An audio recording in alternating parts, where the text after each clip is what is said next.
which deals with the respiratory system.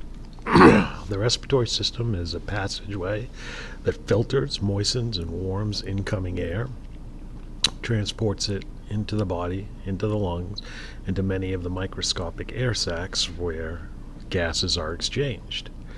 That process of respiration is the exchange of gases between the atmosphere and body cells, and that overall between the atmosphere and the body cells consists of the following events.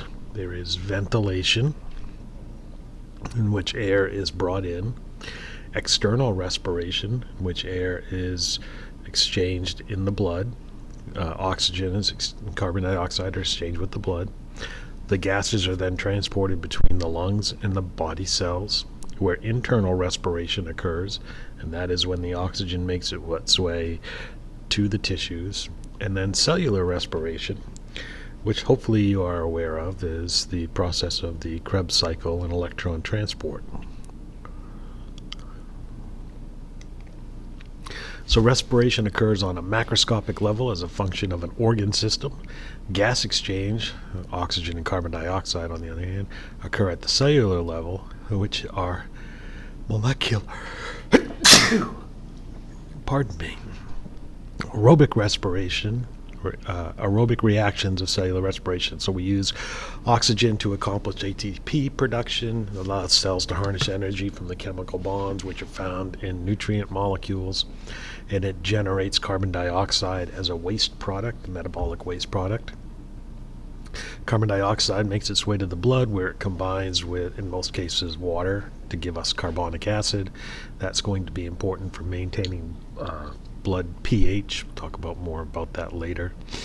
So the respiratory system provides oxygen for aerobic reactions, eliminates carbon dioxide at the appropriate rate to maintain the internal pH. The organs that will do this, we can look at two different tracts, the upper respiratory tract and the lower respiratory tract. Upper respiratory tract would be the nose, the nasal cavity, the sinuses, the pharynx, and the larynx, while the lower respiratory tract would include the trachea, bronchial tree, and the lungs.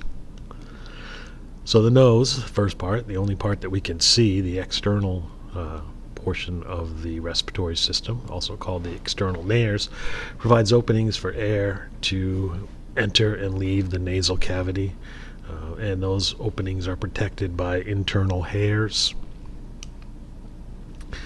That cavity is the hollow space behind the nose. It's separated into left and right portions by the nasal septum. There are also turbinate bones in there called the nasal conchae that curl in and form lateral walls of the cavity. Those conchae separate the nasal cavity into passages called meatuses. The upper portion contains the olfactory receptors for our sense of smell. They're all lined with mucous membranes, which are pseudostratified ciliated epithelial cells, and they function in conducting the air by warming it, moistening it, and filtering it. The nasal conchae support the mucous membrane that lines the nasal cavity, and the conchae also help to increase the mucous membrane surface area. There are goblet cells interspersed throughout the pseudostratified ciliated columnar epithelium, which produce the mucus, and particles, microorganisms from inhaled air, get trapped in that sticky substance we call mucus. At that time, cilia sweep the mucus towards the pharynx, in which case the microorganisms are swallowed and destroyed in the stomach.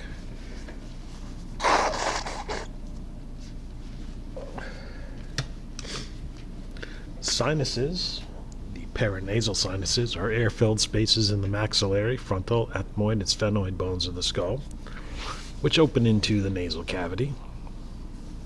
Their mucous membrane lining is continuous with the lining of the nasal cavity. So let's look at a clinical application. What happens, what cigarette smoke does, at least one of the things it does to the respiratory system. Respiratory system damage from smoking is slow, progressive, and sometimes deadly. Smoking slows and eventually paralyzes cilia. Dirt and pathogens are no longer removed from the respiratory system. Smoker's cough occurs when cilia don't function and excess mucus is produced, and the only way to move that excess mucus is through the cough. Pathogens have easier access to respiratory surfaces, which leads to more infections. Coughing itself can lead to chronic bronchitis. Bronchial thickening results in difficulty with expiration. Alveolar walls are destroyed, leading to emphysema. Abnormal lung cells can start to divide, replacing the ciliated cells, and about 20% of smokers will develop lung cancer. Environmental tobacco smoke is also a hazard for non-smokers. So there's nothing really good about smoking. The pharynx is a space posterior to the nasal cavity, oral cavity, and the larynx. It's passageway for both food and air. It also aids in sound production. And if you recall from last week, we divided it into 3 regions: the nasopharynx, the oropharynx, and the laryngopharynx. The larynx is an enlargement in the airways above the trachea and anterior and somewhat inferior to the laryngopharynx. It moves air in and out of the trachea. It's the location of our vocal cords. It's composed of a framework of muscle and cartilages that are bound by elastic tissue. There are 3 large single cartilages here: the thyroid, cricoid, and epiglottic. Largest being the thyroid. The cricoid is below the thyroid, and the epiglottic is part of a flap like epiglottis.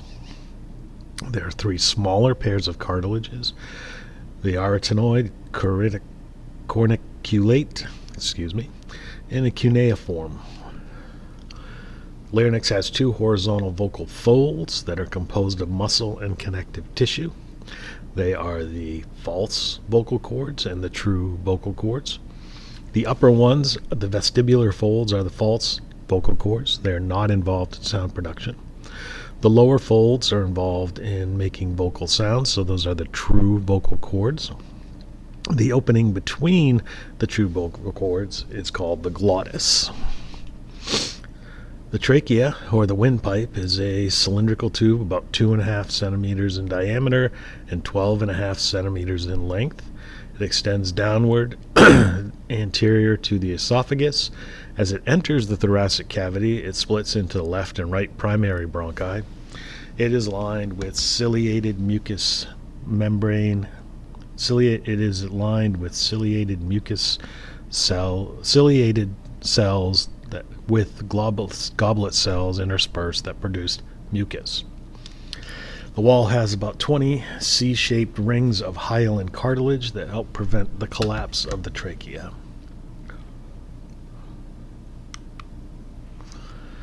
Cross-section of the trachea shows the C-rings of the hyaline cartilage that keep it open, and the pseudostratified ciliated columnar epithelium that lines the lumen here. A tracheostomy is a procedure that cuts an opening in the trachea to insert a tube for air exchange. If an object is lodged in the larynx or trachea, you've probably seen one of these pretended to be performed on television. It's actually quite a dangerous operation. There are a lot of blood vessels in the way, so it's not something that you should ever try if you are not trained. The bronchial tree consists of branched airways leading from the trachea to the microscopic air sacs in the lungs. Primary or main bronchi arise from the trachea, and each enters one of the lungs. So that bronchial tree branches many times. They're starting with a trachea. The branching airways look like an upside-down tree because of these successive divisions. Starts with at the left and right primary bronchi, the secondary or lobule bronchi, tertiary or segmental bronchi, interlobular bronchi, terminal bronchi, respiratory bronchi, alveolar ducts, alveolar sacs, and finally the alveolar themselves. All of those structures in the bronchial tree to the terminal bronchiole are conductive pathways since they transport air, but they are not involved in gas exchange. The structures between the respiratory bronchioles and the alveoli are part of the respiratory pathway. They do have the alveoli and they perform gas exchange. Structure of the main bronchi is similar to that of the trachea, but they contain cartilage plates instead of C-shaped rings. As the bronchi continue to branch, they become narrower and the amount of cartilage decreases. Cartilage disappears in the bronchioles. Smooth muscle becomes more prominent and begins to diminish from the bronchioles to the alveolar ducts, where it disappears. Respiratory tubes become thinner and thinner, and the type of epithelial cells will change. We start with pseudostratified columnar epithelium in large tubules, switch to simple cuboidal epithelium in the respiratory bronchioles, and then simple squamous in the epithelial alveoli. The branches of the bronchial tree are the air passages. The alveoli provide the surface area for gas exchange, and during gas exchange, oxygen diffuses through the alveolar walls and enters the blood. Carbon dioxide diffuses from the blood to the alveoli. Here are some images to help you get it, and I would refer you to those images in your text. The lungs are soft, spongy, kind of cone-shaped organs. They're found in the thoracic cavities. They're separated from each other by the heart and in the immediate sternum. The right lung has 3 lobes. The left lung has 2 lobes. Some of the anatomical landmarks would include the hilum, which is a region on the medial surface of each lung through which the bronchus and large blood vessels enter. The visceral pleura is the inner layer of the serous membrane attached to the surface of the lung, while the parietal pleura is the outer layer of that serous membrane that lines the thoracic cavity. And the space between the visceral and the parietal pleura is known as the pleural cavity. I won't walk you through each one of these. We've gone through them. But this table 19.1, which again you should refer to when doing your work, is a good overview of what we just went through. Some lung irritants, asbestos. Asbestos is a naturally occurring mineral. Used to be used in buildings because it was flame retardant. But we've since learned that airborne fibers can scar the lungs, leading to shortness of breath, lung cancer, and a particular type of lung cancer called mesothelioma. Berylliosis. Beryllium is an element. It's used in some industrial application, and some people, when exposed to its dust, get a strong immune response that scars the lungs and interferes with breathing. Extrinsic allergic alveolitis results from long-term exposure to dust of an organic origin. Acute form causes fever and breathing impairment. Chronic form changes the lungs over time. And air pollution in general can worsen asthma, irritate lungs, eyes, and increase risk of lung cancer as well as heart disease. And I will stop there.